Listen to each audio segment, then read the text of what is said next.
Assalamualaikum warahmatullahi wabarakatuh. A'udzu billahi minasyaitonir rajim. Alhamdulillahi rabbil alamin wassalatu wassalamu ala asyrafil anbiya'i wal mursalin wa ala alihi wa sahbihi ajma'in. Allahumma anfa'na bima 'allamtana wa 'allimna ma yanfa'una wa zidna 'ilma. Subhanaka la ilma lana illa ma 'allamtana innaka antal alimul hakim. Allahumma amin. Alhamdulillah, syukrunillah.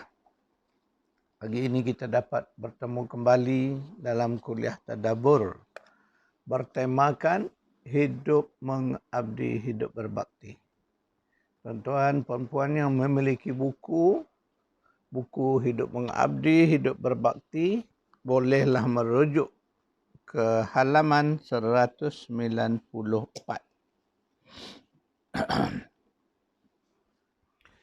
Dalam kuliah yang lalu kita menyentuh tentang hubung kait iman dan amal soleh. Memandangkan isu iman dan amal soleh ini satu isu yang besar. Menyentuh hidup kita sebagai orang-orang yang beriman. Maka insyaAllah kita akan masih lagi meneruskan perbincangan kita tentang isu iman dan amal soleh. Kita mulakan dengan membaca surah 18, surah Al-Kahfi ayat 88. A'udzu billahi minasyaitonir rajim. وَأَمَّا مَنْ آمَنَ وَعَمِلَ صَالِحًا فَلَهُ جَزَاءً الْحُسْنَى وَسَنَقُولُ لَهُ مِنْ أَمْرِنَا يُسْرًا. Adapun orang-orang yang beriman serta beramal saleh, maka baginya balasan yang sebaik-baiknya, dan kami akan perintahkan kepadanya perintah-perintah kami yang tidak memberati. Ini janji Allah kepada orang-orang yang beriman dan beramal saleh, bahawa Allah kata Allah menjanjikan jaza juga merupakan balasan. Kalau ajrun tu kita sebut sebagai ganjaran. Ini balasan, ya, jazaanil husna, mana pembalasan yang terbaik. Dan Allah akan perintahkan, mana orang-orang yang beriman beramal soleh ini, dia akan merasai bahawa segala perintah Allah bukanlah sesuatu yang memberatkan. Begitu bezanya. Orang-orang yang beriman, kita melihat segala perintah Allah, hukum-hukum ketetapan Allah ke atas kita ini bukanlah sesuatu yang berat atau sesuatu yang membebankan. Mari kita bandingkan dengan orang-orang yang bukan Islam. Kebanyakan agama yang syirik, ya. Amalan mereka, ritual mereka, sebahagiannya, Masya Allah, terlalu berat pada kita.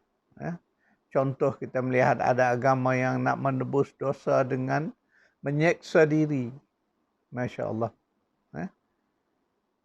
Sedangkan kita, dalam Islam tak ada ibadah yang membeban, menyeksa sedemikian, memang tidak ada. Itulah bezanya. Mana Allah itu maha adil. Pengabdian diri sebagai hamba kepada Allah adalah menurut keupayaan manusia.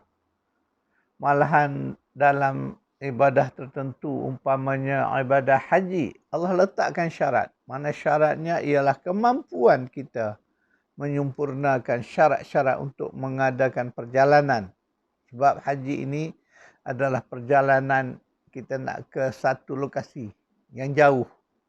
Jadi ini membebankan kepada setengah orang dari sudut keuangannya, dari sudut keupayaannya, dan dari sudut halangan-halangan lain. Contohnya, mungkin dia kaya, ada duit cukup mencukupi tubuh badan sehat, tetapi ada halangan. Contohnya negaranya sedang berperang. Dia berada di sebuah negara yang menindas, menghalang umat Islam contohnya.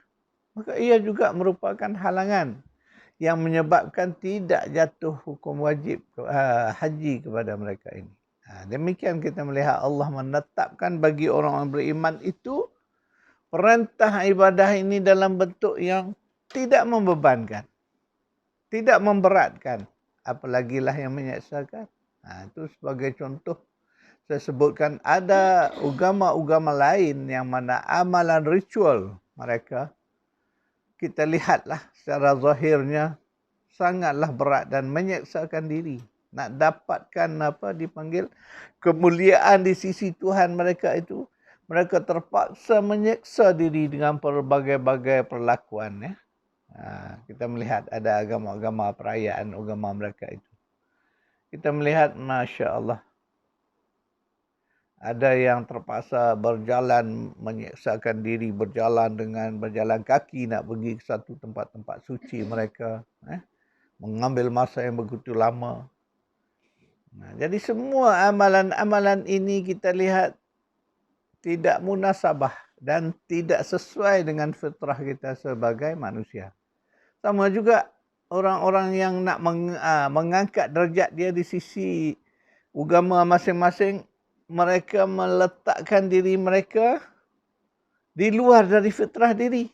Contoh, ada agama yang ketua-ketua agama dia tak dibenarkan berkahwin, hidup bersendiri. Bayangkan bagaimana keadaan ini. Itu adalah suatu yang bertentangan dengan fitrah diri manusia. Dari segi psikologi, ia merupakan satu keadaan yang mungkin boleh menimbulkan tekanan, stres kepada seseorang. Sebab dia hidup di luar daripada norma orang-orang biasa. Ini berlaku pada agama lain. Mereka tinggal di dalam biara, tidak bercampur dengan masyarakat. Mereka hidup dalam kelompoknya. Kemudian dengan amalan-amalan yang sebagai saya kata tadi, di luar daripada fitrah kebiasaan kita sebagai manusia.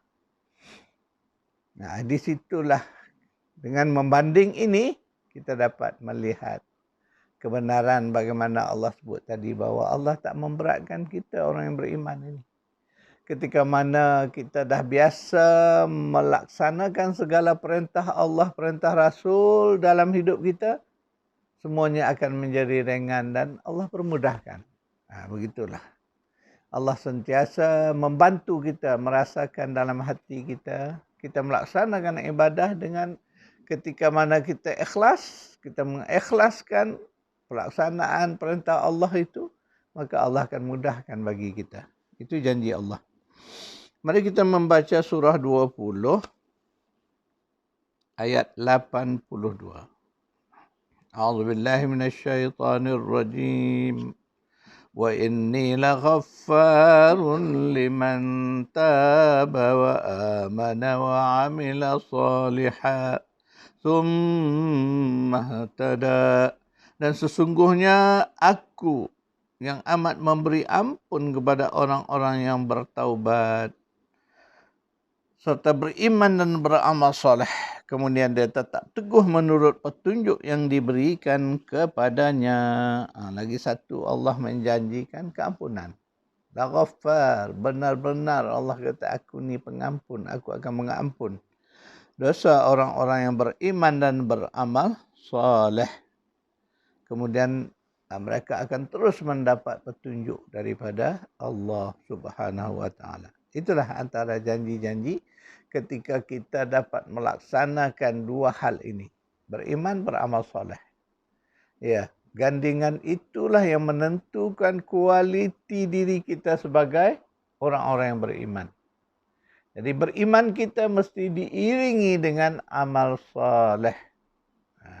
Cuma di situlah kita perlu sebagai seorang kita diajar supaya sentiasa bermuhasabah, sentiasa menyadari diri kita ini. Makna kita perlu melakukan usaha menyemak, membuat semakan kepada performance kita. pencapaian kita dari sudut iman dan amal soleh. Jadi ini kena lakukan tuan-tuan dan puan.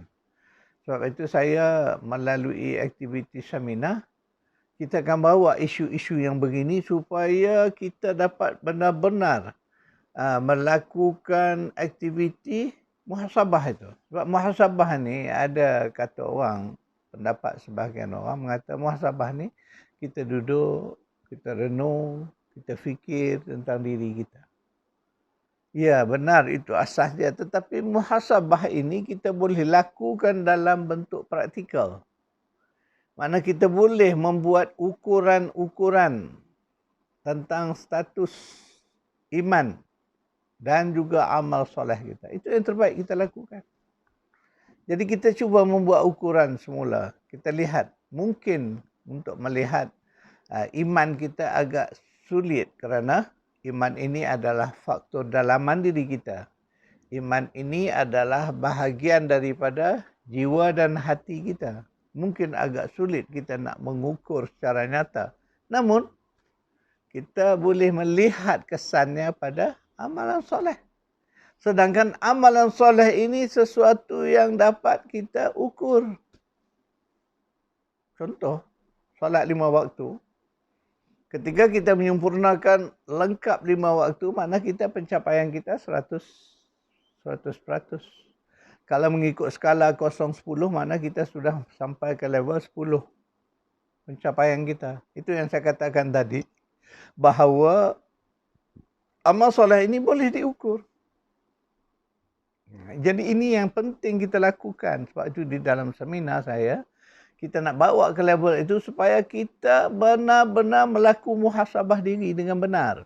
Tidak hanya sebut. Banyak orang sebut muhasabah tapi dia tak buat aktiviti muhasabah dengan menyemak. Kita kena semak. Kena tik. Tandakan ini sudah lengkap atau tidak. Contohlah amal Islami yang basic.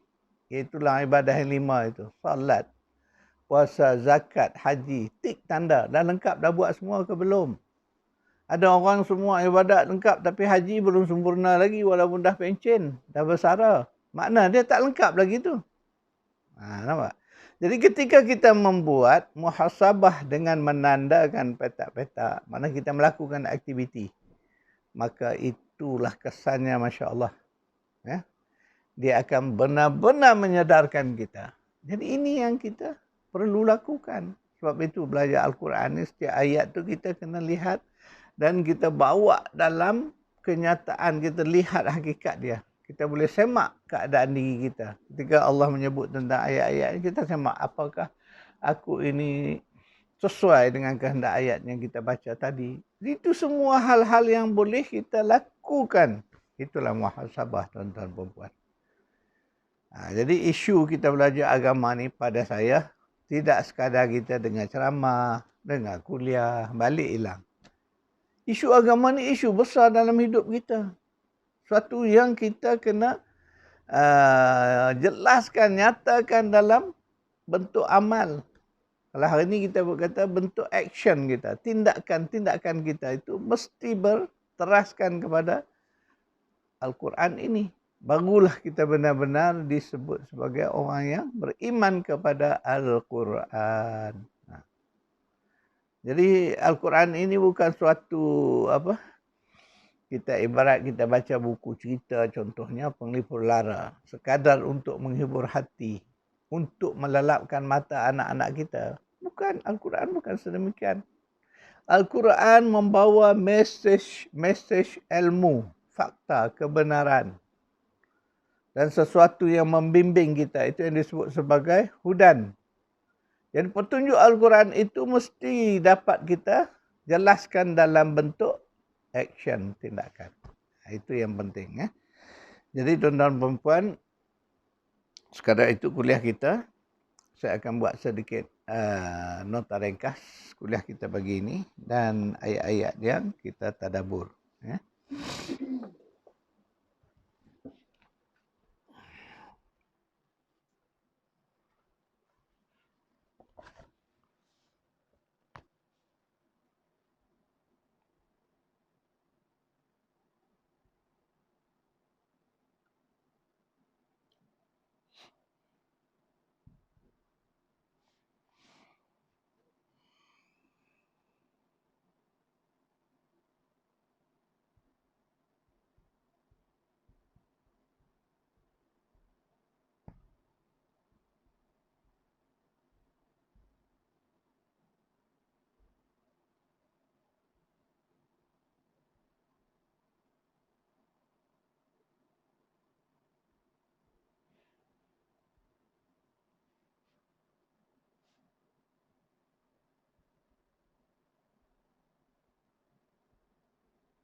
Kalau itu kuliah kita pagi ini, insyaAllah kita bertemu lagi pada kuliah besok hari. A'udzubillahi minasyaitanirrajim. Bismillahirrahmanirrahim. Alhamdulillahirrabbilalamin. Wassalatu wassalamu ala rasulillah sallallahu alaihi wasallam. Allahumma rabbana atina fid dunya hasanah wa fil akhirati hasanah wa qina azaban nar. Sallallahu ala Muhammad wa ala alihi wa sahbihi wa baraka wa sallam. Walhamdulillahi rabbil alamin.